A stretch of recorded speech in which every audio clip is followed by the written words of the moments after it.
आज हम लोग एक महत्वपूर्ण सिद्धांत की चर्चा करने जा रहे हैं और उस सिद्धांत का नाम है मनोसामाजिक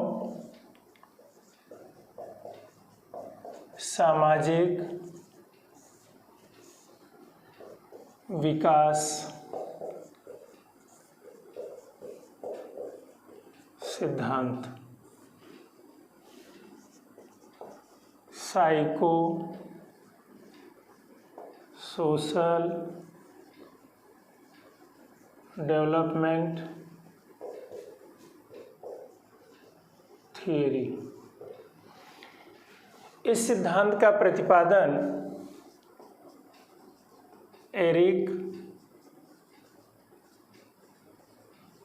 एरिक्सन ने किया।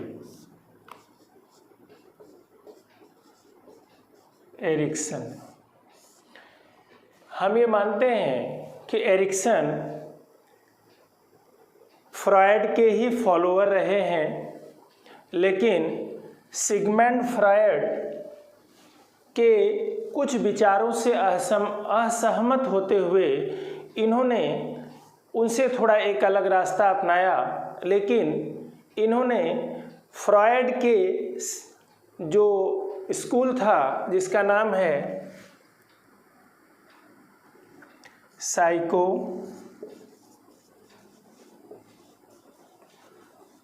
एनालिटिकल स्कूल, मनोविश्लेषणवाद के विचार को ही आगे बढ़ाया। एरिक्सन ने सामाजिक और सांस्कृतिक प्रभाव को अधिक महत्वपूर्ण माना और इस तरह से इन्होंने ये बताने का प्रयास किया कि किस तरह से व्यक्ति के व्यक्तित्व पर समाज का और संस्कृति का महत्वपूर्ण असर पड़ता है।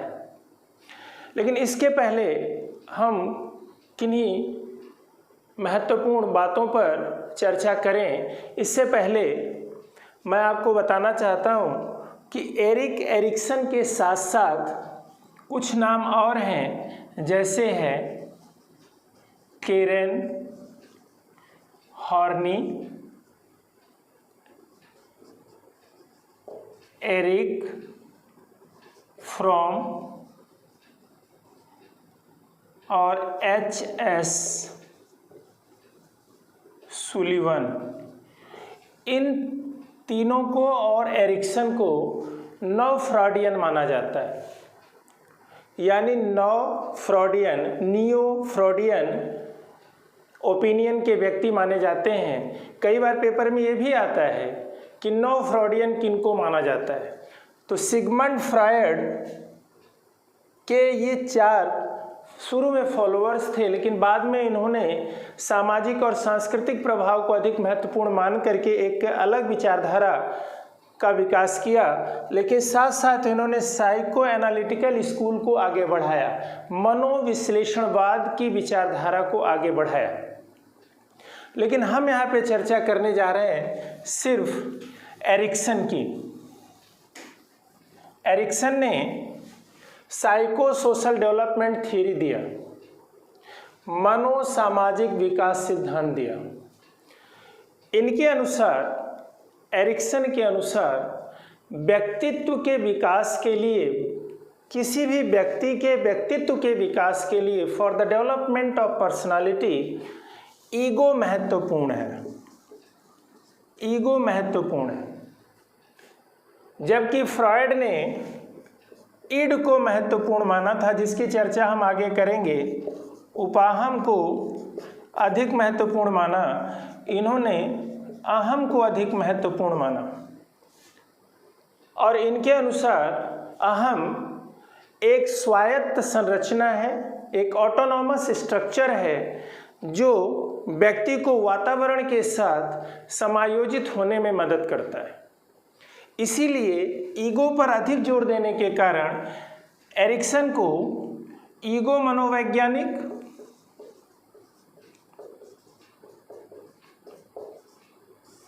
ईगो साइकोलॉजिस्ट या अहम मनोवैज्ञानिक, और इनके विचारधारा को ईगो साइकोलॉजी या अहम मनोविज्ञान कहा गया। कई बार पेपर्स में आता है कि अहम मनोविज्ञान किसके नाम से जाना जाता है या अहम मनोवैज्ञानिक कौन है। ईगो साइकोलॉजी या ईगो साइकोलॉजी के साथ साथ ईगो साइकोलॉजिस्ट कौन है, ये भी प्रश्न पूछा जाता है। ईगो साइकोलॉजिस्ट एरिक एरिक्सन अहम मनोवैज्ञानिक हैं और इन्होंने जिस विचारधारा का प्रतिपादन किया उसे कहा जाता है ईगो साइकोलॉजी, अहम मनोविज्ञान। अब हम चर्चा करते हैं कि इनका विचार क्या था। इन्होंने बताया कि एक बच्चा समाज में जन्म लेता है और समाज में जन्म लेने से मतलब है कि जब वो परिवार में आता है, जन्म लेता है, तो उस परिवार भी समाज का ही एक अंश है, एक छोटा भाग है। शुरुआत बच्चे की सामाजिकता की शुरुआत बच्चे की परिवार से ही होती है।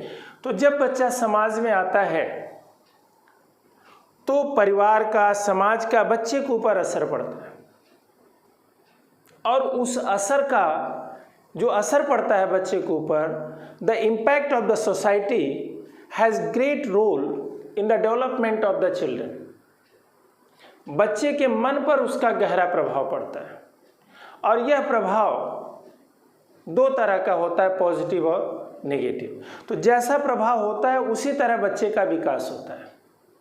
इस तरह से इन्होंने बताया कि बच्चे का विकास कुछ अवस्थाओं से होकर गुजरता है। समाज का प्रभाव जो बच्चे के ऊपर पड़ता है उससे बच्चे के अंदर कुछ मानसिक शक्ति, कुछ मानसिक विकार भी पैदा हो सकते हैं। इस तरह से इन्होंने कुछ तथ्यों के आधार पर अपने सिद्धांत को प्रस्तुत किया। तो इन्होंने 5 तथ्यों का सहारा लिया अपने सिद्धांत को प्रस्तुत करने के लिए। पहला इन्होंने बताया, पहला तथ्य इन्होंने लिया कि प्रत्येक व्यक्ति के अंदर कुछ मूलभूत आवश्यकताएं होती हैं जो सबके अंदर समान होती हैं। Every individual has some basic needs, equal basic needs. पहला तथ्य इनका था। दूसरा तथ्य था कि व्यक्ति इन आवश्यकताओं को पूरा करने के लिए जब उनके साथ प्रतिक्रिया करता है, रिस्पॉन्स करता है, तो उसके अंदर अहम की उत्पत्ति होती है, अहम का विकास होता है। Ego develops as the individual responses with the needs, with the basic needs. तीसरी जो मूलभूत तथ्य था इनका, तीसरा जो मूलभूत तथ्य था वह है कि इन्होंने विकास की अवस्थाओं को 8 भागों में बांटा। He had classified the psychosocial development stages into 8 stages। फिर इन्होंने चौथे पार्ट पर बताया कि प्रत्येक अवस्था में व्यक्ति के अंदर या बच्चे के अंदर कुछ पॉजिटिव और नेगेटिव बातों को लेकर, इम्पैक्ट को लेकर एक द्वंद्व चलता है। क्रिटिकल स्टेज जिसको हम बात करते हैं, या एक क्राइसिस डेवलप होती है। The child develops in a positive way और the child develops in a negative way. क्या बच्चा सकारात्मक रूप से विकसित होगा या नकारात्मक रूप से विकसित होगा? जिस तरह का समाज बच्चे के साथ व्यवहार करता है तो उसके विकास पर समाज के व्यवहार का क्या प्रभाव पड़ा। इट में भी पॉजिटिव और नेगेटिव। और 5वां जो फैक्ट इन्होंने लिया कि हर अवस्था में बच्चे के मोटिवेशन लेवल में अंतर आता है। यानी first stage, second, third, fourth, fifth, ऐसे करके हम 8 अवस्थाओं तक चलेंगे और हर अवस्था में हमें देखेंगे कि जो मोटिवेशन लेवल है वो अलग अलग मिलेगा। एक जैसा मोटिवेशन लेवल व्यक्ति के अंदर नहीं पाया जाएगा। अब हम चर्चा करते हैं कि इन्होंने इन 5 तथ्यों को लेकर के अपने सिद्धांत की प्रस्तुति की, लेकिन एक महत्वपूर्ण चीज़ है जो कि पेपर में बार बार पूछा जाता है, 3R। 3 R's बोला जाता है। 3 R's क्या है? एरिक्सन ने बताया कि हर अवस्था में 3 R देखे जाते हैं, जिसे एरिक्सन्स के 3 R's कहा जाता है। और वो R हैं रिचुअलाइजेशन,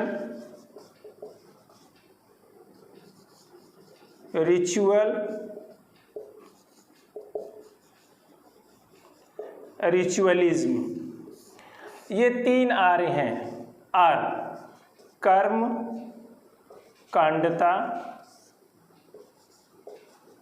कर्मकांड,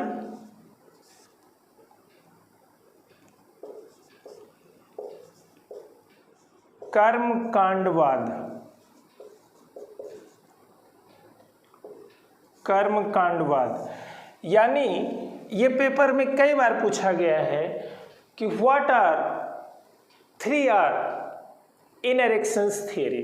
तो हर 8 अवस्थाएं, प्रत्येक अवस्था में जो 8 अवस्थाओं का जिक्र हम करने जा रहे हैं, हर अवस्था में हम देखेंगे कि 3 R जैसी स्थिति आती है कि क्या उसकी मान्यता है, क्या होना चाहिए और असल में क्या होता है। अब हम बात करते हैं कि एरिक्सन ने जो ये सिद्धांत दिया है, इसमें इन्होंने 8 अवस्थाओं का जिक्र किया है। चूंकि यह पूरे जीवन अवधि, जन्म से लेकर मृत्यु तक, फ्रॉम बर्थ टिल डेथ, यानी किसी भी व्यक्ति के विकास की पूरी अवस्था का वर्णन है, इसीलिए बहुत सारे मनोवैज्ञानिक इनके इस सिद्धांत को लाइफ स्पैन डेवलपमेंट थियरी भी कहते हैं। जीवन अवधि विकास सिद्धांत भी इनके सिद्धांत को कहा जाता है लोगों के द्वारा। अब हम चर्चा करते हैं एक एक करके कि ये जो अवस्थाएं हैं, इन्होंने बताया कि जन्म से मृत्यु तक व्यक्ति समाज में रहता है, समाज का उसके ऊपर असर पड़ता है और यह असर पॉजिटिव और नेगेटिव दोनों हो सकता है। जिस तरह का प्रभाव पड़ता है उसी तरह का बच्चे के मन पर असर पड़ने के बाद बच्चा उसी तरह से डेवलप होता है। The child develops as the impact of the society influence the development of the child.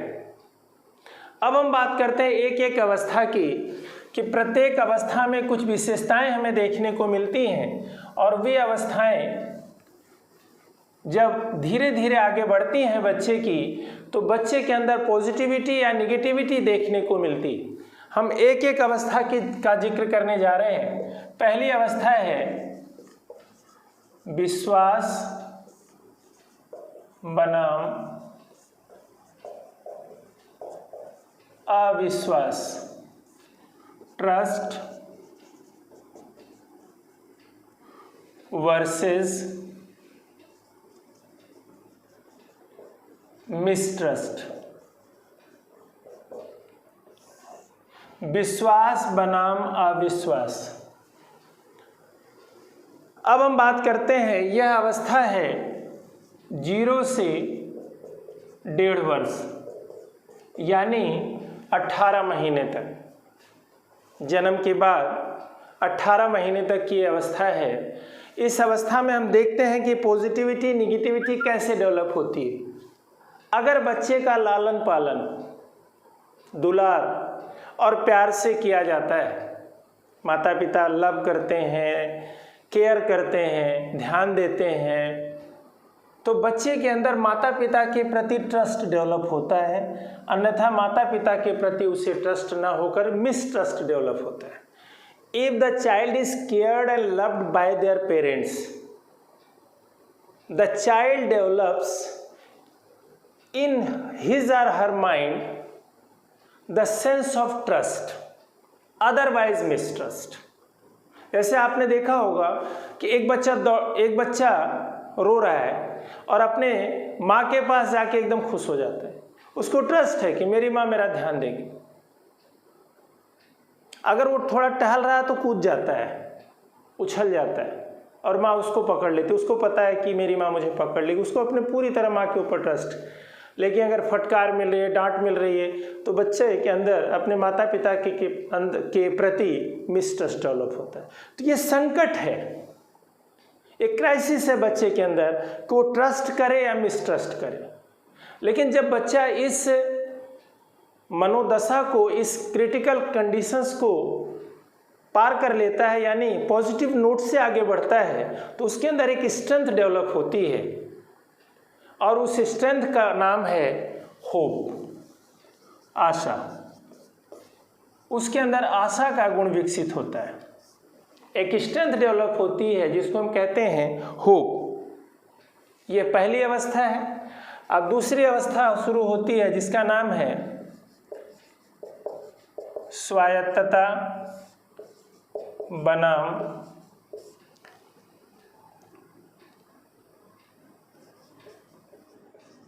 संदेह एवं सर्व, ऑटोनॉमी वर्सेस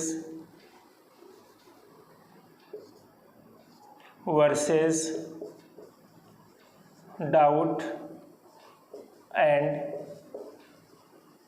सेम। यह अवस्था है 1.5 से 3 वर्ष तक। इस अवस्था में क्या होता है कि बच्चे को अगर हम एक फ्रीडम प्रदान करते हैं, दौड़ने दिया, भागने दिया, उतरने दिया, चढ़ने दिया, खेलने दिया, तो बच्चे के अंदर एक फ्रीडम महसूस होता है, एक फ्रीडम डेवलप होता है। और अगर हमने उसको रोका, चलने नहीं दिया, प्रोटेक्टिव ज़्यादा है, if the child is given chance to jump, to run, to climb, then the child develops the sense of autonomy. Otherwise the child develops the feeling of doubt and shame in the mind. इस तरह से अगर बच्चे को हम रोकते हैं किसी कार्य के लिए, तो उसके अंदर अपने प्रति संदेह उत्पन्न होता है, डर उत्पन्न होता है, आशंका अपने प्रति उत्पन्न होती है। ये द्वंद्व बच्चे के अंदर चलता है कि वो ऑटोनॉमस फील करेगा, ऑटोनॉमी फील करेगा या डाउट फील करेगा।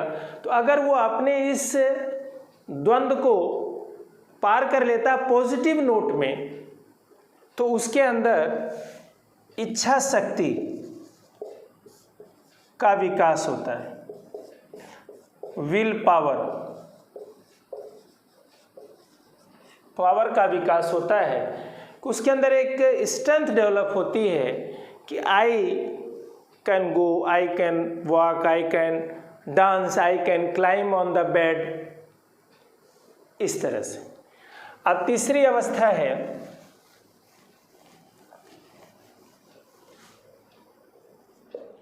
पहल बनाम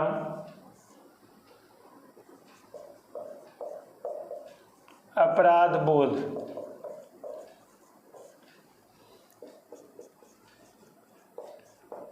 initiative versus guilt, initiative versus guilt. और ये अवस्था है 3 से 6 वर्ष, 3 to 6 years। जिस बच्चे को स्वायत्तता मिली होती, वो धीरे धीरे इस उम्र में आकर किसी भी नए कार्य के लिए पहल करने लगता है। The child takes initiative if the child has already the strength of autonomy, the feeling of autonomy। वो किसी भी नए कार्य को करने में आगे बढ़ेगा। और अगर उसको स्वायत्तता नहीं मिली है, हमने उसको रोका है, डाउट है, उसके अंदर डाउट डेवलप हुआ है, तो उसके अंदर कभी भी नए कार्य को करने के प्रति पहल की भावना नहीं आएगी। वो कोई भी नया काम नहीं करेगा, डरेगा। और अगर उससे काम वो बिगड़ जाता है, तो उसको उसके अंदर एक अपराध बोध की भावना, वो बता नहीं पा रहा, लेकिन उसके अंदर अपराध बोध की भावना। जैसे मान लिया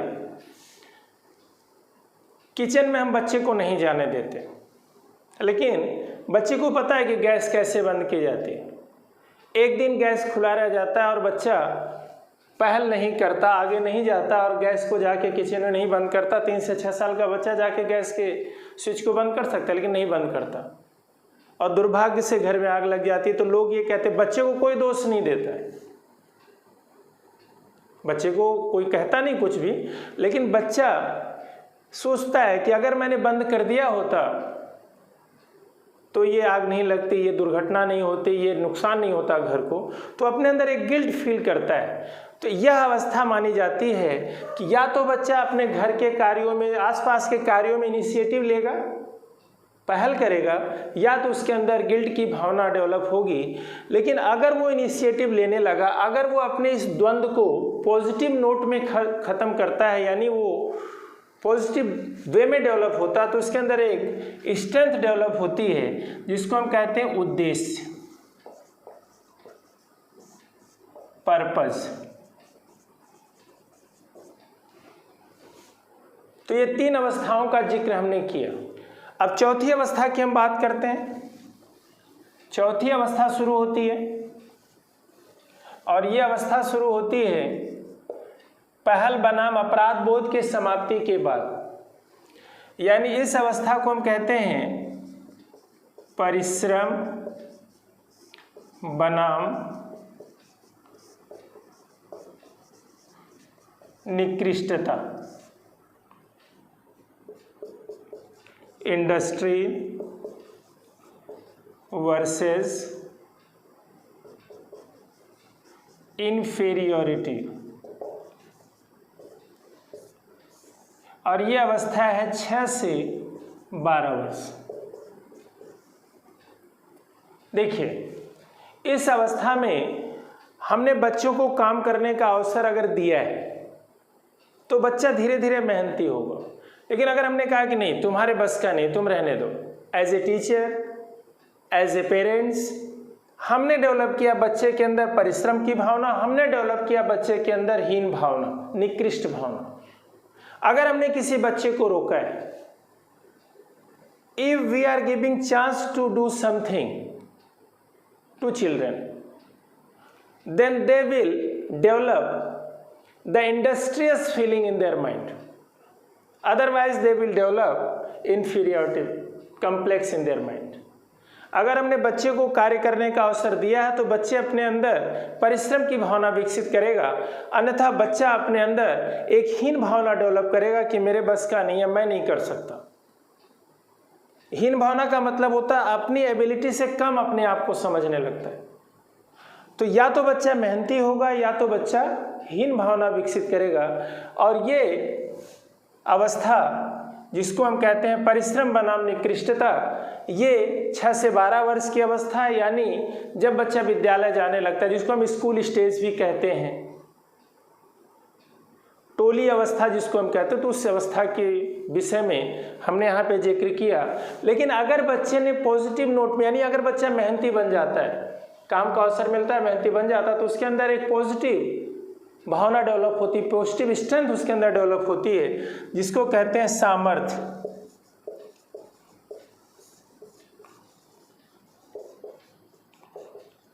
कॉम्पिटेंसी, उसके अंदर सामर्थ्य का गुण विकसित होता है।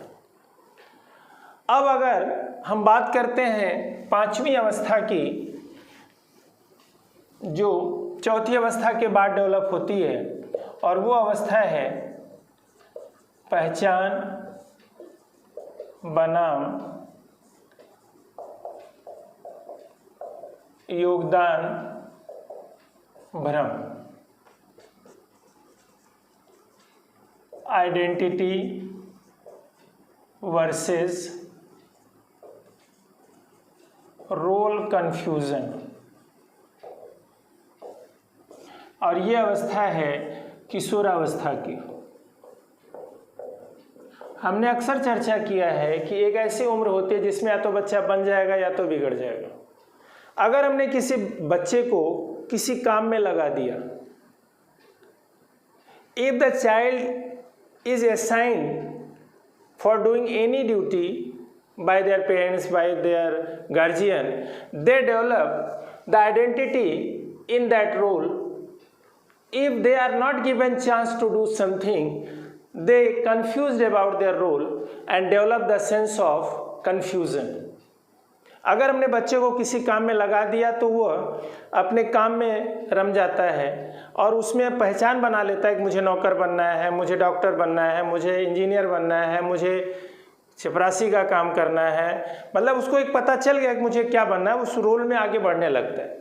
अगर उसको अपना रोल नहीं पता है तो कंफ्यूज होता है और वही बच्चा आतंकवादी गतिविधियों में, गलत गतिविधियों में शामिल होता है और परिवार के लिए, समाज के लिए एक तरीके से उसका विकास या उसका चरित्र गलत साबित होता है और वो बच्चा अपने लिए भी और समाज के लिए भी बुरा साबित बनता है, बुरा हो जाता है और उसका विकास इस तरह से होता है जैसे लगता है कि समाज से उसको कुछ लेना देना नहीं है। अगर उसको कोई भी रोल दे दिया जाता है तो वो समाज के विरोध में काम करने के लिए तैयार हो जाता है। जितने भी मर्डरर हैं, जितने भी गलत कार्य करने वाले लोग हैं या बच्चे हैं, वो सब रोल कन्फ्यूजन वाली स्थिति में हैं कि उनको अपना रोल नहीं पता था। और ये किशोरावस्था की अवस्था और ये बहुत महत्वपूर्ण अवस्था है और इस अवस्था में हम यही देखते हैं कि बच्चा या तो अपनी आइडेंटिटी बना लेगा और या तो वो अपने रोल को लेके कंफ्यूज रहेगा और समाज के लिए वह एक तरीके से अभिशाप या कर्ज साबित होता है। अगर बच्चे ने अपनी आइडेंटिटी बना ली तो उसके अंदर एक गुण डेवलप होता है। अगर उसने पॉजिटिव नोट में अपने इस अवस्था को पार किया तो उसके अंदर एक गुण विकसित होता है जिसको हम कहते हैं कर्तव्य परायणता, फिडेलिटी।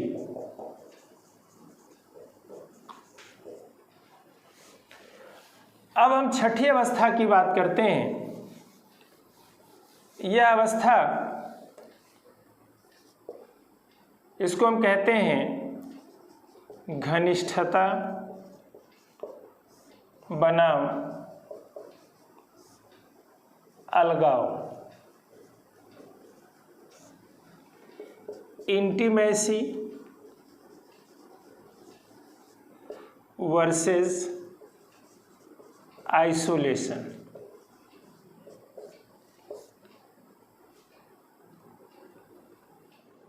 ये अवस्था है 18 से 35 वर्ष। जिन बच्चों की अपनी पहचान बन जाती है वो धीरे धीरे समाज से जुड़ने लगते हैं, समाज से मिलने लगते हैं, समाज के अंग होते हैं, समाज के साथ चलते हैं। और जो बच्चे योगदान भ्रम में रहते हैं वो कहीं ना कहीं कुछ गलत कर चुके होते हैं, समाज के हित का काम वो नहीं किए होते हैं या कुछ गलत करने की वजह से पुलिस ढूंढ रही है, घर से भाग रहे हैं, ऐसी स्थिति में वो अलगाव वाला जीवन जीते हैं, आइसोलेशन वाला जीवन जीते हैं।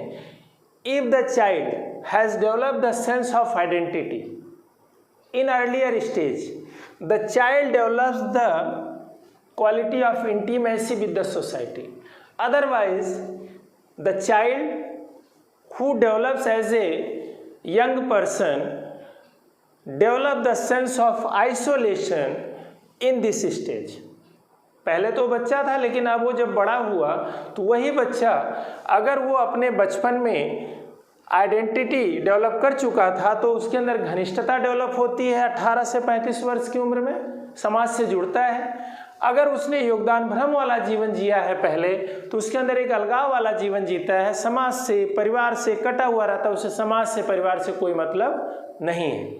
और अगर उसने घनिष्ठता वाला कार्य किया है, अपने इस अवस्था को उसने पॉजिटिव नोट में समाप्त किया है तो उसके अंदर एक स्ट्रेंथ डेवलप होती है जिसको हम कहते हैं लव, प्यार का गुण विकसित होता है। समाज से प्यार, देश से प्यार, परिवार से प्यार, वस्तुओं से प्यार।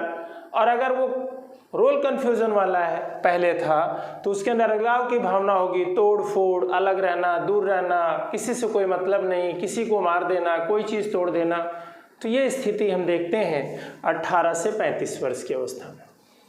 अब आती है अवस्था एक मैच्योर व्यक्ति की जो मोस्टली उस रोल में है जो आपके गार्जियंस हैं उस रोल में जब आपकी उम्र होगी या आपके गार्जियंस का क्या रोल है वो देखिए। 7वीं अवस्था है उत्पादकता बनाम ठहराव।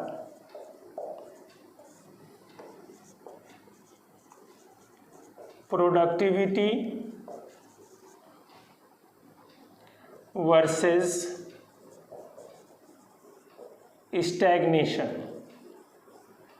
ये अवस्था है 35 से 65 वर्ष।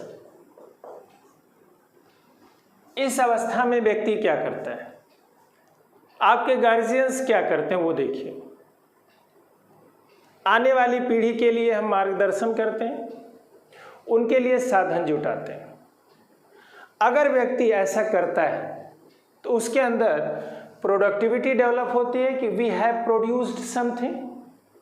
लेकिन अगर वो ऐसा नहीं करता तो वो सिर्फ अपने तक सीमित है, खा लिया, पी लिया, पहन लिया, कहीं चला गया, उससे अपने परिवार से, अपने आने वाली पीढ़ी से, आने वाली जनरेशन से कोई मतलब नहीं है। तो उसके अंदर एक स्टैग्नेशन वाली स्थिति आती है कि वो अपने तक सीमित रहता है, उससे समाज से, लोगों से कोई मतलब नहीं है। एक ड्रंकर्ड व्यक्ति है, ड्रिंक करके पड़ा हुआ है, उससे अपने परिवार से, समाज से कोई मतलब नहीं, तो उसका जीवन एक स्टैग्नेशन वाला जीवन जी रहा हो। In this stage the individual guides the coming generation and provides resources for their development. If the individual does so,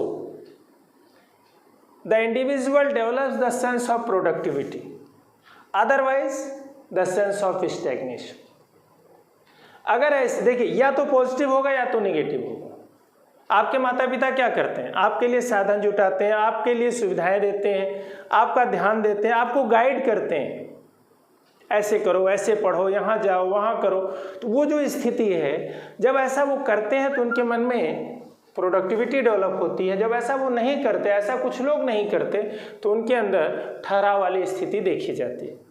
लेकिन अगर इस स्थिति का पॉजिटिव नोट में, यानी इस द्वंद्व को, इस क्राइसिस को अगर वो हल कर लेते हैं, पॉजिटिव नोट में आगे बढ़ते हैं, तो उनके अंदर एक गुण विकसित होता है, केयर, देखभाल का गुण। अपने आने वाली पीढ़ी के लिए केयर का गुण विकसित होता है। अब लास्ट अवस्था है, व्यक्ति की उम्र बढ़ती गई, 65 से ज़्यादा उम्र का व्यक्ति हो गया। अब ये है integrity versus despair. Integrity versus despair, दृढ़ता बनाम निराशा।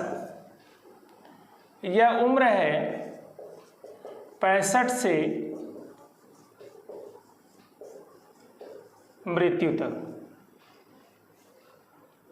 इस अवस्था में क्या होता है, सबसे महत्वपूर्ण बात है इस अवस्था में कि व्यक्ति शारीरिक और मानसिक रूप से कमजोर हो जाता है। वह सिर्फ अपने पिछले जीवन का ही अनुभव कर पाता है, वो कुछ नया नहीं कर सकता। The individual only thinks about the past life, कि हमने क्या क्या देखा है, क्या क्या किया है। अगर व्यक्ति ने अपने जीवन में अच्छा किया है तो उसके अंदर कॉन्फिडेंस डेवलप होता है, उसकी उम्र लंबी होती है और उसके अंदर इंटेग्रिटी डेवलप होती है। लेकिन अगर उसको लगता है कि मैंने, अब तो वो शारीरिक रूप से और मानसिक रूप से कमजोर है, कुछ नया नहीं कर सकता, वो तो सिर्फ अपने पिछले जीवन को मुड़ के देख सकता है कि मैंने पीछे क्या क्या किया। अगर उसने गलत किया है, गलत तरीके से पैसे अर्न किए, लोगों को दुख दिया, लोगों को तकलीफ पहुंचाई, किसी का मर्डर किया, किसी की चोरी की, ऐसी स्थिति में उसको घोर निराशा होती है, डिस्पेयर में उसका जीवन जीता है, क्योंकि अब उससे पश्चाताप के सिवा तो और कुछ है नहीं, कुछ कर नहीं सकता, सुधार नहीं सकता। ऐसी स्थिति में उसको डिस्पेयर होती है, उसको निराशा होती है अपनी लाइफ से, और उसकी मृत्यु भी जल्दी हो जाती है। तो अगर व्यक्ति ने पीछे का जीवन संतोषजनक रहा है और उसको अच्छा लगा है कि मैंने अपने जीवन में अच्छा किया, आगे जो भी होना होना, हमें मृत्यु से भी कोई डर नहीं लगता, ऐसी स्थिति में उसके अंदर दृढ़ता विकसित होती है और जब वो पॉजिटिव भावना से इस स्टेज को आगे पार करने की कोशिश करता है तो उसके अंदर एक स्ट्रेंथ डेवलप होती है जिसको हम कहते हैं परिपक्वता, मैच्योरिटी। इस तरह से हमने देखा कि हर अवस्था में कुछ न कुछ संकट झेलना पड़ता है, और अगर उस संकट का समाधान व्यक्ति पॉजिटिव भावना से कर लेता है तो उसके अंदर स्ट्रेंथ डेवलप होती है, जिसका वर्णन हमने किया है। तो ये 8 स्टेज थियरी एरिक्सन ने दी, लेकिन इसमें एक सबसे महत्वपूर्ण बात है कि इनकी कुछ आलोचना भी की गई। इनकी आलोचना ये की गई कि इनका जो अवस्था वाला डिवीज़न है वो बड़ा ही रिजिड है। इन्होंने बताया कि इसी अवस्था में ऐसे गुण विकसित होंगे, जबकि ऐसा देखा नहीं जाता। जैसे कि इन्होंने प्यार वाला गुण बताया कि 6ठी अवस्था में होता है, जबकि ये गुण बच्चों में पहले से भी कई बच्चों में देखा जाता है कि वो 5वीं 4थी अवस्था से ही होता है।